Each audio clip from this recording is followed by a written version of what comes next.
नमस्कार मंडळींनो, मुरांबा मालिकेच्या आजच्या भागामध्ये आपण पाहणार आहोत की आता अक्षय हा माहीला घेऊन कावेरीच्या घरी आलेला असतो आणि कावेरीच्या घरी येऊन आता अक्षय आणि माही हे कावेरीचं सांत्वन करत असतात आणि आता तिथे पंकज आणि साईसुद्धा आलेला असतो। त्याच वेळेस आता दरवाजातून रमा घाईघाईने आई असे म्हणत तिथे येते, पण रमाला दरवाजात बघता क्षणी अक्षयला राग येऊन अक्षय आता उठून उभा राहतो आणि बोट करत रमाला म्हणतो की तू अजिबात पुढे येऊ नकोस। आता राग आलेला असतो। अक्षय म्हणतो की तुझी इथे येण्याची हिंमत कशी झाली, रमाच्या वेशात रमा बनून रमाच्या घरी येण्याची तू एवढी हिंमत कशी काय करू शकतेस, असे अक्षय आता खऱ्या रमाला बोलतो। इकडे आता माहीला धक्का बसलेला असतो। रमा आलेली बघून माही घाबरते आणि लगेच आता अक्षय साईला म्हणतो की साई, हे सगळं काय आहे आणि ही मुलगी इथे कशी। आणि त्यानंतर आता साई म्हणतो की अक्षय भाऊ, माझ्याकडून खूप मोठी चूक झाली। तुम्ही जेला माही समजताना त्या ह्याच रमा आहेत आणि त्या खऱ्या रमा आहेत आणि रिसॉर्टला सुद्धा तुमच्यासोबत ज्या होत्या ना त्या ह्याच खऱ्या रमा होत्या। ती ऐकताच आता अक्षयला मोठा धक्का बसतो। अक्षय अवाक होत म्हणतो की हे सगळं काय आहे। तर आता माहीसुद्धा नाटक करत म्हणते की काय चाललं हे आणि काय बोलताय तुम्ही हे सगळं। नाटक करून हात जोडत आता माई म्हणते की हे बघा, आत्ता नाही, आत्ता मी तुम्हाला काहीच बोलू शकत नाही, कारण आत्ता माझी आई ना आजारी आहेत। साई आता माहीकडे बघतो तर अक्षय म्हणतो साई, हे सगळं काय चालू आहे। अक्षय म्हणतो की साई, तुझं डोकं तर ठिकाणावर आहे ना। हसतच आता साई म्हणतो की अगोदर नव्हतं ते ठिकाणावर, पण आत्ता ते ठिकाणावर आलंय आणि अक्षय भाऊ याच तुमच्या खऱ्या रामा आहेत। अक्षयसुद्धा आता गोंधळून गेलेला असतो। तर माई म्हणते की काय चाललंय हे सगळं आणि त्यानंतर आता माई म्हणते की मला वाटतंय की तुमचा हा मित्र या माहीला सामील असला पाहिजे।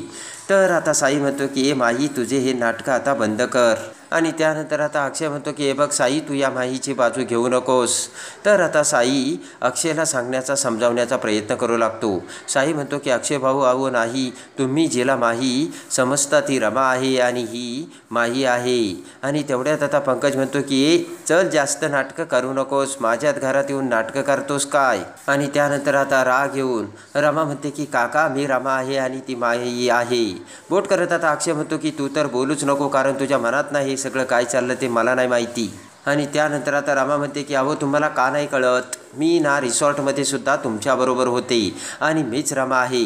बरं ते सगळं जाऊ द्या, रिसॉर्टमध्ये आपण काय काय केलं ना हे मला विचारा, मी तरी सांगते, आणि नाही तर तिला विचारा, तिला सांगता येतं का बघा। पटकन आता माही ही रमासमोर येते। माही म्हणते की काय बोलतेस ग रमा, तू हे नवरा बायकोमध्ये घडलेल्या 4 गोष्टी सगळ्यांना नाही सांगता येत सगळ्यांसमोर, आमच्याकडे हे नाही चालत, तुमच्याकडे चालत असेल। माही आता नाटक करत रमासमोर हात जोडते आणि म्हणते की हे बघ माही, आई आजारी आहे आणि तिला हॉस्पिटलमध्ये घेऊन जायचं आहे, तेव्हा मी तुझ्या पुढे हात जोडते, प्लीज तू इथून निघून जा। आणि इकडे आता आतमध्ये कावेरी ही झोपलेली असते। मंगला मावशी आता कावेरी शेजारी असताना आता कावेरी म्हणते की माझी लेक आली आहे का। मंगला मावशी म्हणते की नाही नाही, तुला भास होत असेल, झोप तू कावेरी। आणि इकडे आता मुकादमाच्या घरात शशिकांत हा देखील आता सीमाला समजावून सांगू लागतो। आणि त्यानंतर इकडे शशिकांतने आता सीमाला सांगितलेले असते की हे बघ सीमा, मी तुझ्याबरोबर झोपतो आणि मी तुझ्यासोबत असताना ना भूत काय, भूतांचा राजासुद्धा तुला काही करू शकत नाही, कारण भूतांचा राजा ऑलरेडी तुझ्याबरोबर आहे। इकडे आता पटकन जान्हवी म्हणते की पण बाबा, रमा आणि अक्षय गेलेत कुठे। तेवढ्यात आता शशिकांत म्हणतो की ते रमाच्या आईला बरं नव्हतं ना तेव्हा त्यांच्याकडे गेलेत। ते ऐकताच आता सीमा तोंडाला हात लावते आणि पटकन शशिकांत म्हणतो की जान्हवी, आनंद तुम्ही आता जा झोपायला, मी आहे सीमाबरोबर। तर आता जान्हवी म्हणते की चल बेबी। आनंद म्हणतो हे बघ आई, मी तुला सांगतो, तुला जर काही मदत लागली तर लगेच मला हाक मार। त्याचं काय आहे, गेलेली माणसे असतात, ती माणसाच्या मनात घर करून बसलेली असतात आणि कधीकधी त्या माणसांच्या सगळ्या आठवणी आपल्या मनामध्ये येतात, त्यामुळे असं होतं कधीकधी। पण आई, तुला जर कधी मदत लागली ना तर लगेच मला बोलव, मी लगेच येईन तुझ्यासाठी। जान्हवी म्हणते हो बरोबर आहे। जान्हवीसुद्धा आता सीमाला समजावते। जान्हवी म्हणते की हे बघा आई, आता बाबासुद्धा तुमच्यासोबत आहे, तेव्हा तुम्ही घाबरू नका आणि चल असे म्हणत आता जान्हवी ही आनंदला घेऊन वर निघून जाते। इकडे विचार करत आता सीमा शशिकांतला म्हणते की रमाची आई खूप आजारी असेल का हो।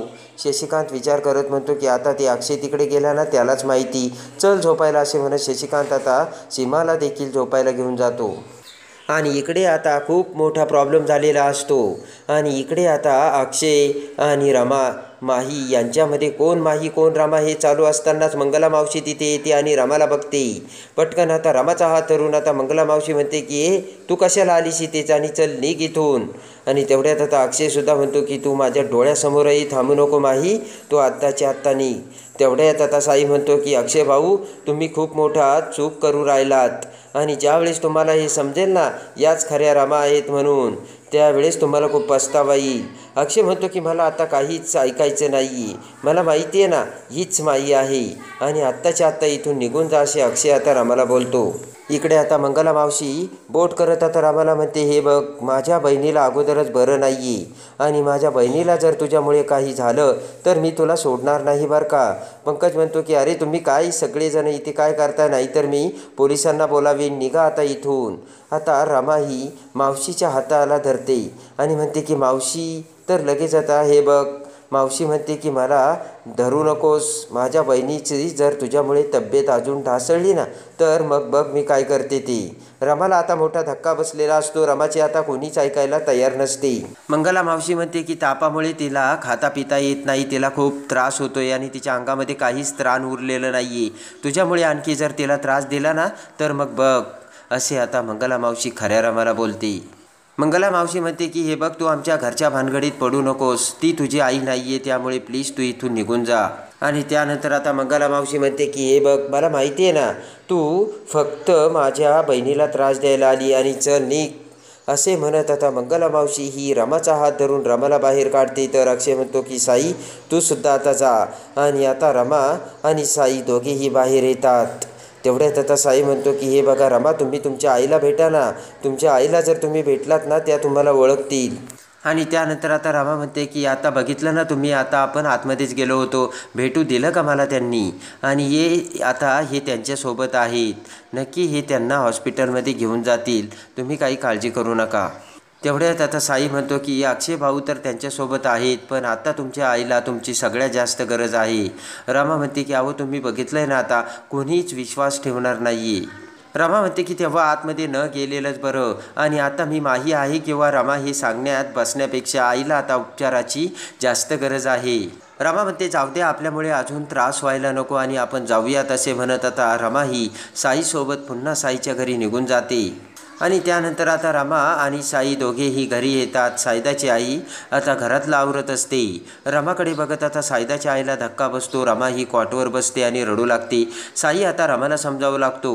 साई म्हणतो की अहो नका ना रडू. पटकन आता साई हा रमाला प्यायला पाणी देतो. तर आता साईची आई म्हणते की इले काय झालंय. साई म्हणतो की माई अहो यांच्या आईची तब्येत ना खूप नाजूक आहे. आणि साई आता रमाला म्हणतो की पण तुम्ही काही काळजी करू नका, मला खात्री आहे की त्या लवकर बऱ्या होतील. साई म्हणतो की अक्षय भाऊ आहे ना त्यांच्या सोबतीला. तर रमा म्हणते की पण अहो मी नाही आहे ना, आणि माझ्या आईची तब्येत एवढी नाजूक असताना देखील मला तिथे जाण्याचा हक्क नाही आहे असे म्हणत आता रमाला खूप वाईट वाटलेलं असतं. आणि आता रमा म्हणते की काहीच उपयोग नाही, कारण माझ्यावरती कोणीच विश्वास ठेवायला तयार नाही आहेत. तर आता साई म्हणतो की माझा तरी कुठे अगोदर विश्वास होता. तर रमा म्हणते तुमचासुद्धा विश्वास नव्हता अगोदर, आणि तुम्हीच त्या माहीला घेऊन मुकादमाच्या घरी आलात आणि सगळं काही व्यवस्थित चालू असताना सगळं काही विस्कटून गेलं. आणि त्यानंतर आता साई स्वतःला दोष देतो आणि साई म्हणतो की बरोबर आहे, माझ्याकडूनच खूप मोठी चूक झाली, पण आता मी काय करू की जेणेकरून मला माझी चूक ही पुन्हा नीट करता येईल. माझ्याकडूनच खूप मोठी चूक झाली आणि मीच हे असं करायला नको होतं असे म्हणत आता साई पछतावा करू लागतो. आणि आता साई म्हणतो की मीच त्या माईला घेऊन तुमच्या घरी आलो आणि तिला रमा बनवून तुमच्या घरी दिलं. माझ्याकडून खूप मोठी चूक झाली आणि याची मला ना शिक्षा मिळायलाच हवं. हे जे काही झालं ते सगळं माझ्यामुळे असे म्हणत रागाने साई आता तडतड आतमधल्या खोलीत निघून जातो. रागाने साई आता किचनमध्ये जाऊन किचनमधला चाकू आपल्या हातात घेतो आणि जोराने तो चाकू आता साई आपल्या हातावर मारतो. ते बघताच आता रमा आणि साईची आई खूप घाबरतात. दोघीही पळतच साईकडे येतात आणि पटकन साईची आई आता साईच्या हातातून तो चाकू घेते आणि म्हणते की या पोरीसाठी हे तू काय करायला निघाला साई. साई म्हणतो की मी खूप मोठी चूक केली आणि मी त्या माहीला तुमच्या घरी घेऊन आलो, पण मी सगळं काही तुमचं मीच पुन्हा सुरळीत करून देईन आणि हे सगळं याच हातामुळे झालं आणि माझ्यामुळेच झालं असे म्हणत साई स्वतःला दोष देऊ लागतो. तेव्हा रमा साईचा हात धरते आणि साईचे ते हातातून येत असणारे रक्त आता क्लीन करू लागते.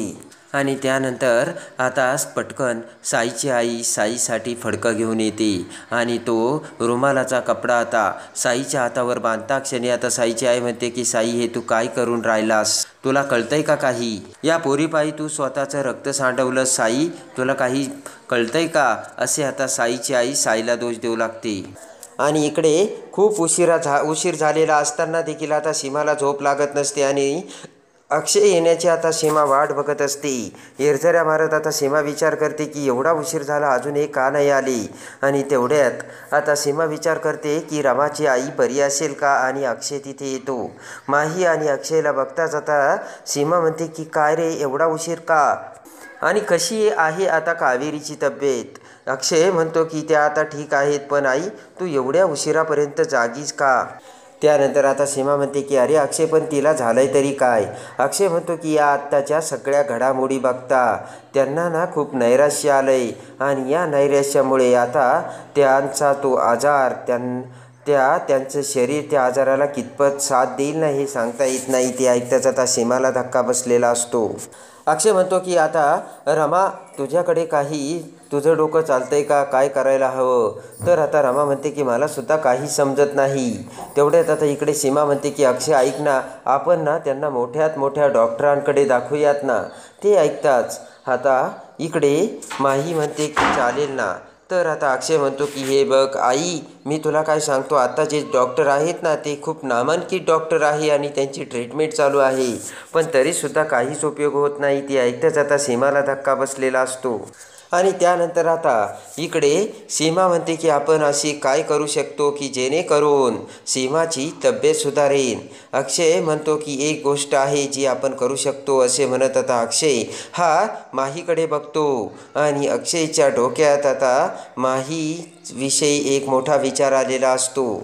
आणि इकडे आता कावेरीची परिस्थिती खरंच खूप हलाखीची आणि नाजूक झाली असल्यामुळे अक्षय म्हणतो की माझी त्या डॉक्टरांबरोबर आता भेट जर झाली तर बरं होईल. असे म्हणत मी डॉक्टरांची भेटसुद्धा घेईन, असे आता अक्षयने सीमाला सांगितलेलं असतं.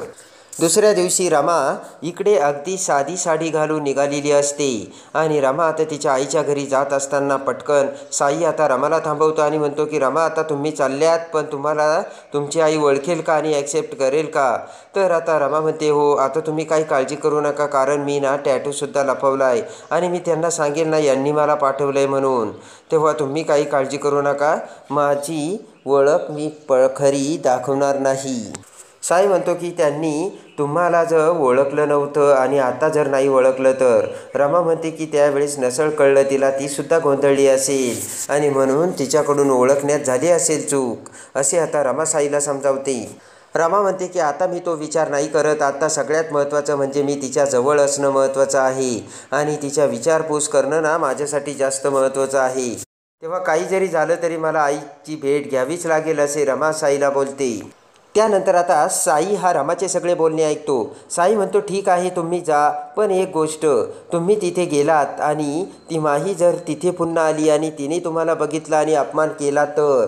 तेवढ्यात आता रमा म्हणते करू द्यात ना मग, आईसाठी मान काय आणि अपमान काय, मी सगळं सहन करेल. आणि लगेच आता रमा म्हणते की पण आता ना आयुष्य एवढ्या वळणावरती आलंय ना साई, तुम्हाला मी सांगू का, मान अपमान याचं मला काहीच वाटत नाही. आणि ते ऐकताच आता साई खरंच खूप फील झालेला असतो आणि साईला खूप मोठं अवघड वाटत असतं, वाईट वाटत असतं, पण साईकडे सुद्धा आता कोणताच पर्याय नसतो. रमा म्हणते की मान काय अपमान काय, काही जरी झालं तरी आता माझ्या आईला ना मला या आजारातून बाहेर काढणं सगळ्यात जास्त महत्त्वाचं आहे. साई आता रमाचे ते बोलणे ऐकतो आणि रमाचं आईवरती किती प्रेम आहे साईच्या लक्षात येतं. साई म्हणतो की बरोबर आहे आणि तुम्ही जा.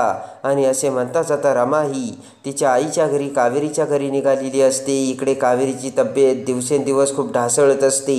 मंगला मावशी आता कावेरीला समजावत असते. मंगला मावशी म्हणते की कावेरी हे बघ, तू एवढं मनाला वाटून घेऊ नकोस, तू काही खाल्लं नाहीस अगोदर, काहीतरी खा बरं. कावेरी आता काहीच खायला तयार नसते. कावेरी म्हणते की डॉक्टरांनी सांगितलंय पण मला जेवणच जात नाही. तेव्हा मंगला मावशी म्हणते की कावेरी असं काय करते, डॉक्टरांनी सांगितलंय काहीही करून तू जेवण करायला हवंस. आणि तू जेवण करून घे. कावेरी म्हणते की ते सगळं सोड, पण माझ्याकडून खरंच मोठी चूक झाली का गं मंगले, आणि मी रमाला ओळखण्यात चुकले तर नसेल ना. असे म्हणत आता कावेरी पुन्हा रमाची काळजी करू लागते. कावेरी म्हणते मी जे केलं ते बरोबर केलंय ना. तर मंगला मावशी म्हणते हो अगं, तू आपल्या रमाला घरी घेऊन आलीस. कावेरी म्हणते की पण ती माई होती का रमा होती तेच काही कळत नाही. मंगला मावशी म्हणते की असं काय करते अगं, ती आपलीच रमा होती. आणि त्यानंतर आता मंगला मावशी म्हणते की असं काय करतेस कावेरी तू, त्या दिवशी तूच खऱ्या रमाला ओळखलं आणि अक्षय रावांना तूच सांगितलं ना ही खरी रमा आहे म्हणून. ते ऐकताच आता कावेरी म्हणते की त्या दिवशी ना मी एक गोंधळ झाला बरं का. तर आता कावेरी म्हणते की असं काय करतेस कावेरी, त्या दिवशी तिच्या पायावर देखील तू जन्मखून स्वतःच्या डोळ्याने बघितले ना. तर आता कावेरी म्हणते की त्या दिवशी एक मोठा गोंधळ झाला आणि सगळ्यांचं लक्ष माझ्याकडे लागलं होतं की मी काय निर्णय देणार म्हणून. अक्षयरावसुद्धा माझ्याकडे बघत होते आणि मला तर खूप भीती वाटत होती ना. त्या दिवशी अक्षयरावसुद्धा खूप रागावले होते, कारण त्यांना पुन्हा एकदा फसवलं गेलं होतं म्हणून. आणि त्यामुळे आता मला काय करावे आणि काही नाही सुचत नव्हतं आणि मी काय सांगावं हे देखील मला कळत नव्हतं, असे कावेरी आता मावशीला सांगते. आणि आता मंगला मावशी कावेरीला पुन्हा खाण्यासाठी आग्रह करू लागते. तेवढ्यात आता ते खाणं बाजूला फेकून देत कावेरी म्हणते की नको मला मंगले तो आग्रह करू. आणि तेवढ्यात आता मंगला मावशीला धक्का बसतो आणि त्या क्षणी आता रमा ही दरवाज्यात आलेली असते. आणि रमा दरवाज्यात येताच आता आईला आई अशी हाक मारते आणि ते बघताच आता मंगला मावशी आणि कावेरीला आनंद होतो. रमा ही आतमध्ये येते, पण रमा आता कावेरी शेजारी बसताच आता कावेरी म्हणते की ए बाई, तू खरंच रमा आहे ना माझी, का तू ती माही आहे. मला ना आता खूप घाबरायला होतं. आणि तेवढ्यात आता रमा म्हणते की ती कशाला येईल, ती माही तिचा स्वार्थ असेल तेव्हाच इथे येईल. आणि आता ती ऐकताच आता मंगला मावशी म्हणते बरोबर आहे. त्यानंतर आता रमा ही कावेरीचे डोकं दाबू लागते, पाय दाबू लागते. आणि रमा म्हणते की आई तू का असं करतेस आणि काय झालं तुला. आता कावेरी काहीच बोलायला तयार नसते. तेव्हा आता रमा म्हणते की मावशी काय झालं. तर आता मंगला मावशी म्हणते की अगं ती जेवतच नाही आणि सारखी रमा रमा असे करत रमाची काळजी करत असते. आणि तेवढ्यात आता रमा म्हणते की आई तू का असं करतेस. आणि त्यानंतर आता कावेरी म्हणते की रमा मी तुला अक्षय रावांकडे सोपवलंय, पण मला ना जरा चुकल्यासारखं वाटतंय. आणि लगेच आता रमाच्या डोळ्यात पाणी येतं. रमा म्हणते की आई तो विषय आता जाऊ दे बरं, तो विषय काढू नकोस. आणि डॉक्टर काय म्हणाले. आणि लगेच आता मंगला मावशी म्हणते की डॉक्टर म्हणाले की यांनी काहीतरी खायलाच हवं. आणि तेवढ्यात आता पंकज तिथे येतो आणि पंकज रामाला बघत म्हणतो की बरं झालं रमा तू आलीस. आणि बघ ना अगं इथे कोणी नाही तर मला दारूसुद्धा घेता येत नाही. आणि मग मला वहिनीला असं दवाखान्यात घेऊन जावं लागतं ना, मला काहीच करता येत नाही. रागाने मंगला मावशी आता पंकजकडे बघते आणि म्हणते बघितलं का इथे माझ्या बहिणीला बरं नाही आणि यांना दारू ढोसायला मिळत नाही म्हणून यांना बरं वाटत नाही. ते ऐकताच आता पंकज म्हणतो की अगं नाही मंगले, मी फक्त एक विनोदी मजा केली. आणि ते ऐकताच आता रमा ही पंकजकडे बघते आणि हसू लागते. त्यानंतर आणि आता डोळे पुसत रमा म्हणते की तुम्ही काही काळजी करू नका, आता मी आले ना आणि नक्कीच आई बरी होईल. आणि पंकज काका तुम्हीसुद्धा काही काळजी करू नका आणि तुम्हालासुद्धा प्यायला भेटेन. आणि ते ऐकताच आता पंकज खूप खुश होतो, पण रमा म्हणते की अगदी प्रमाणात बरं का. तर पंकज म्हणतो हो हो. आणि त्यानंतर आता रमा म्हणते की मी आले ना, मी आता आईला बरं करेन आणि तुम्ही काहीच टेन्शन घेऊ नका. सगळेजण आता खुश झालेले असतात. तर आता कावेरी ही उठून बसते आणि मोठ्या प्रेमाने आता रमाने आता मंगला मावशीने आणलेला आता डाळ भात आता मोठ्या प्रेमाने रमा आता कावेरीला खाऊ घालते. आणि रमाचे ते प्रेम समोर येताच आता मंगला मावशी आणि पंकजला खरंच मनापासून खूप आनंद झालेला असतो. आणि रमाने मोठ्या प्रेमाने आता कावेरीची काळजी घेत कावेरीला जेवण खाऊ घातलेले असते. आणि त्यानंतर आता रमा तिचे डोळे पुसते. तर आता कावेरीचे सुद्धा डोळे पुसत आता रमाला खूप आनंद झालेला असतो. आणि त्यानंतर आता इकडे अक्षय हा दुसऱ्या दिवशी माईला म्हणतो की मला काय वाटतंय की आपण तुझ्या आईला रमा इकडे घेऊन येऊ. इकडं जर आल्या तर त्या आपल्यात राहतील, त्यांना हसायला खेळायला मिळेल आणि मग त्यांचं दुखणं बरं होईल. ते ऐकताच आता माहीला धक्का बसलेला असतो. आणि जर आता कावेरीला इकडे घेऊन आलं तर आता मला सगळी कावेरीची काळजी घ्यावी लागेल. आणि यामुळे आता माहीला धक्का बसलेला असतो. काय बोलावी आणि काय नाही आता माहीला कळत नसतं. इकडे आता सीमा ही माईसमोर येते आणि सीमा आता माईला म्हणते की ना, मला असं सतत वाटतं की माझ्याकडून खूप मोठी चूक झाली आणि मी चुकले. तेवढ्यात आता माई म्हणते की चुकलं तर आहेच तुमच्याकडून, कारण तुम्ही माझ्या जागी माहीला या घरात आणलं. तेव्हा आता सीमा ही माईकडे बघू लागते आणि लगेच आता माहीचे ते बोलणे ऐकून आता सीमाला संशय आलेला असतो आणि सीमा विचार करते की मला ना हे जरा वेगळं वाटतं आणि काहीतरी गडबड वाटते, कारण माझी रमा अशी कधीच वागू शकत नाही. आणि त्याच वेळेस आता सीमाला ती रमा नसल्याचा सगळ्यात मोठा संशय आलेला असतो. आणि इकडे आता खरी रमा ही कावेरीच्या घरी जाऊन तिने आता कावेरीची काळजी घ्यायलाही सुरुवात केलेली असते. आणि इकडे आता अक्षय हा कावेरीला घेऊन पुन्हा मुकादमाच्या घरात येणार का? आणि सीमाला आता माहीचा संशय येऊन सीमा आता खऱ्या रमाला कशी घरी घेऊन येणार? आणि ज्या सीमाने माहीला घरामध्ये आणलं होतं त्याच माहीला आता सीमा कशी घराबाहेर काढणार? आणि रमाला ओळखून सीमा आता रमाचा कसा स्वीकार करणार हे बघण्यासाठी आणि मुरंबा मालिकेच्या डेली अपडेटसाठी बेल नोटिफिकेशनवर क्लिक करून आपल्या चॅनलला लाईक करा, सबस्क्राईब करा.